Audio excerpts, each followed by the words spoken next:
ನನ್ನ YouTube channel failure ಆಗೋದಕ್ಕೆ reason ಏನು ಅಂತ ಗೊತ್ತಾ? Hello viewers, welcome to TTM talks Kannada. ನಾನು ಯೂಟ್ಯೂಬ್ ಚಾನಲ್ ಸ್ಟಾರ್ಟ್ ಮಾಡೋದಕ್ಕಿಂತ ಮೊದಲು ನನಗೆ ಇನ್ನೊಂದು ಯೂಟ್ಯೂಬ್ ಚಾನಲ್ ಇತ್ತು ಅಂತೇಳಿ ತುಂಬ ವೀಡಿಯೋಸಲ್ಲಿ ನಾನು ಹೇಳಿರ್ತೀನಿ.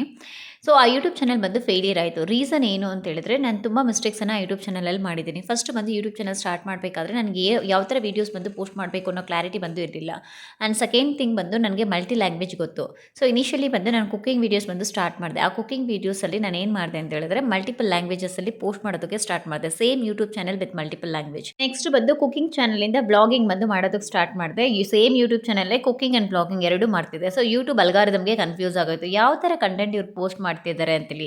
ಹಾಗೆ ನಾವು ಮಲ್ಟಿಪಲ್ ಲ್ಯಾಂಗ್ವೇಜಸಲ್ಲಿ ಪೋಸ್ಟ್ ಮಾಡ್ತಿದ್ರೆ ವ್ಯೂವರ್ಸ್‌ಗೂ ಕನ್ಫ್ಯೂಸ್ ಆಗೋಗುತ್ತೆ. ಆ ರೀತಿ ಬಂದು ನಾನು ಈ ಮಾಡಿರುವಂಥ ಮಿಸ್ಟೇಕ್ಸಿಂದ ಯೂಟ್ಯೂಬ್ ಚಾನಲ್ ಬಂದು ಗ್ರೋ ಆಗಲಿಲ್ಲ. ನೀವೇನಾದರೂ ಯೂಟ್ಯೂಬ್ ಚಾನಲ್ ಸ್ಟಾರ್ಟ್ ಮಾಡಬೇಕು, ಇಲ್ಲ ಸ್ಟಾರ್ಟ್ ಮಾಡ್ತಿದ್ದೀರಾ ಅಂತ ಅನ್ಕೊಂಡಿದ್ರೆ, ನಾನು ಮಾಡಿರೋಂಥ ಮಿಸ್ಟೇಕ್ ನಿಮ್ಮ ಚಾನಲಲ್ಲಿ ಮಾಡಲೇಬೇಡಿ. ಇದೇ ರೀತಿ ಮೋರ್ ಯೂಸ್‌ಫುಲ್ ವೀಡಿಯೋಸ್‌ಗೋಸ್ಕರ ನಮ್ಮ ಚಾನಲನ್ನು ಸಬ್ಸ್ಕ್ರೈಬ್ ಮಾಡ್ಕೊಳ್ಳಿ. ಬಾಯ್.